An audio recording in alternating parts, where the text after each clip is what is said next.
नृत्य कर दिया तो 7वें महीने सुना बलभद्र जी माँ देवकी के गर्भ में आई थी क्या? कहा हाँ, प्रथम महीने तक माँ देवकी के गर्भ में रही। इसके तत्पश्चात भगवान ने योग माया को आज बुलाया और जाकर के कहा, जो श्री देवकी माँ के गर्भ में श्री बलभद्र जी पल रहे हैं, आज उनको रोहिणी माँ के गर्भ में प्रतिस्थापित कर दो। माँ रोहिणी के गर्भ में प्रतिस्थापित किया है। योग माया से कहा, बलभद्र जी के प्राकट उत्सव के बाद 1 वर्ष बाद हम और आप अष्टमी के दिन में 12 बजे और आप रात्रि में 9 बजे सुंदर सा जन्म यशोदा मैया के यहाँ लेंगी और मैं देवकी माँ के यहाँ जन्म लूंगा। और माँ से कहा, प्रभु कह रहे हैं, देखो मेरा तो संसार में, इस दुनिया में बस एक ही दिन मनुष्य यानी नर मेरा प्राकट उत्सव मनाता, वो भी कृष्ण जन्माष्टमी, राम जन्म उत्सव। लेकिन आप तो 18 दिन पूजेंगे, 9 दिन, जिसे हम लोग कन्या के रूप में पूजते हैं, देवी के रूप में। और आपके तो ना जाने कितने सारे नाम होंगे, कात्यायनी महामाये, महायोग नधीश्वरी,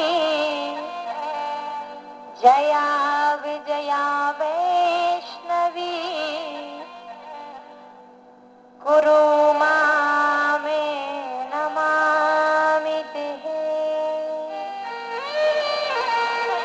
आपका जया विजया वैष्णवी, कात्यायनी, महामाई, महायोगिनी, कितने नामों से आपको इस संसार में जाना जाएगा और आप कितने नामों से संसार में पूजेंगी।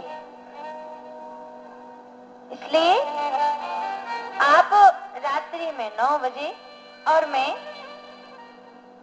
12 बजे माँ के यहाँ प्राकट उत्सव होगा। इस प्रकार से हम और आपने कल बड़े भाव से रात्रि में 9:45 पर भगवान कन्हैया का बड़ा सुंदर प्राकट उत्सव मनाया। इसके तत्पश्चात आज बलभद्र जी का षष्ठी के दिन प्राकट हुआ। बोलिए बलभद्र जी भगवान की जय। जैसे सुंदर सा बलभद्र जी का प्राकट हुआ, आज रोहिणी माँ अत्यंत आनंद में डूब चुके हैं और यहाँ आज योग माया रोहिणी माँ के गर्भ में प्रतिस्थापित हो चुकी है। भगवान ने 1 वर्ष बाद रात्रि में 12 बजे सुंदर सा जन्म हुआ है, भगवान का प्राकट हुआ है। बड़े आनंद, मोद, मंगल, खुशियां मनाई जा रही हैं और यहाँ देवता लोग प्रभु के बारे में क्या कह रहे हैं? ओ जय गौ माता। ये ना सोचिए क्यों, क्योंकि इस संसार में विद्वान आज तक कोई नहीं बन सका है और ना बनने वाला है। क्यों? क्योंकि वेद पुराण इतने हैं कि आप ज्ञान तो इतना बड़ा है कि आप समुद्र के समान हैं। क्या आप समुद्र को पी सकते हो? कभी नहीं पी सकते हो। क्या ज्ञान को आप सीख सकते हो? ऐसा बोल सकते हो आप, ज्ञान की 3 बातें हम जीवन में उतार सकते हैं, लेकिन हम उसको पूर्ण तरीके से अपने जीवन में, पूर्ण तरीका तो कोई अपना ही नहीं सकता। क्यों? क्योंकि ज्ञान तो इतना बड़ा है और ज्ञान से बड़ा क्या है? प्रेम है संसार में। क्या मीरा कहाँ पढ़ने गई थी? उनने तो कन्हैया को पा लिया। सोचिए, इतने बड़े बड़े संत महात्मा कौन से पढ़े लिखे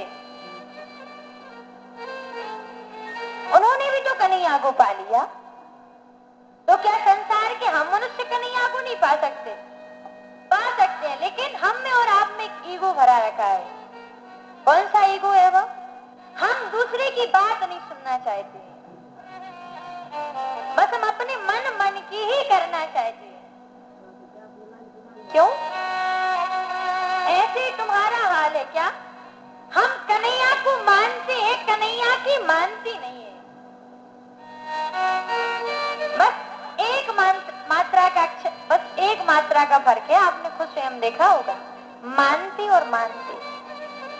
बस कन्हैया को मानते हैं, उनकी मानो भी तो एक बार, तब तो सार्थक है भक्ति, वरना फिर क्या? आप सभी लोग कभी वृंदावन जाना, तो एक तटिया आश्रम है, सब लोगों ने सुना होगा, जहां तक जो भी गया हो।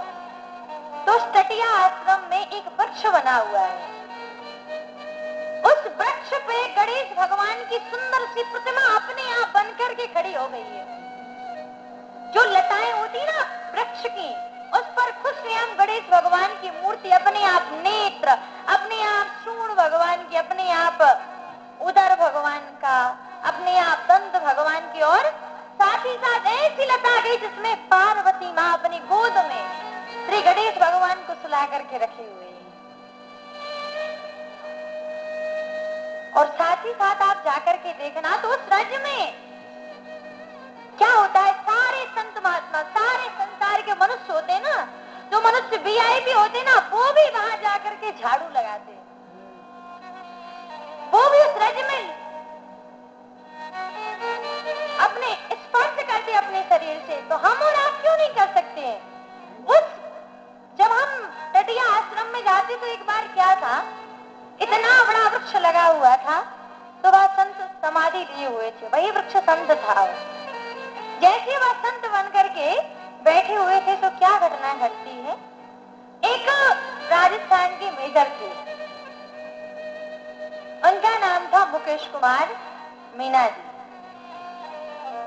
जैसे वह जाकर के उसको कटवाने का प्रयास किया, उसकी आधी सी लताएं बताएं काट दी। तो रात में क्या होता है, वहां के जो महंत जी थे उनको स्वप्न में आया, संत रो रहे हैं, आंखों से अश्रु बह रहे हैं, कह रहे हैं सुनो, मैं कितने दिनों से अपनी राधा रानी के लिए, अपने कन्हैया को पाने के लिए इस वन में बैठ करके इस संत की समाधि को आप क्या करवा रहे, कटवा रहे इस वृक्ष को। हम संत है, कोई बोना देगा, रो रो करके वह अपना कथा को श्रवण करा रहे, तो महंत जी की आंखों में अश्रु आ गए। फिर भी संत को कोई बेचैनी सी उठी, तो संत किसके स्वप्न में गया, मेजर मुकेश कुमार मीना जी की। वह क्या कहता है स्वप्न में जाकर के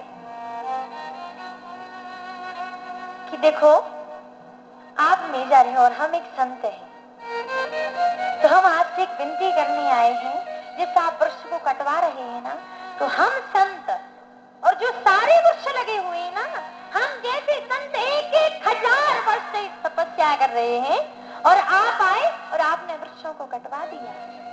ये लताएं पताएं कोई और नहीं, हम ही बन करके खड़े हुए हैं इस राधा रानी के लिए, इस कन्हैया के लिए। कब ये कन्हैया आए, कब ये राधा आए,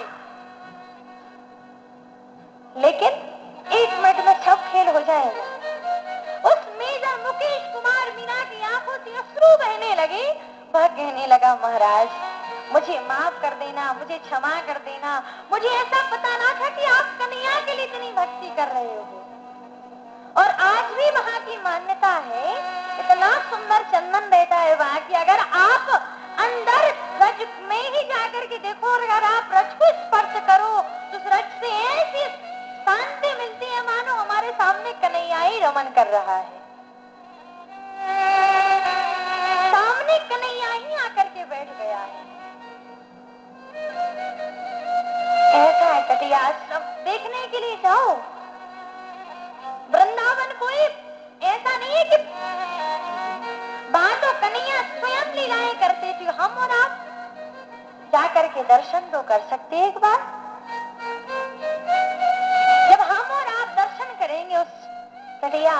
जाएगा तो आपको भी एक बार लगेगा कि सच में राधा रानी जी आपने कौन सी तपस्या करके रखी है। और सारे वृक्ष लताएं बताएं क्या गाती है वहां की,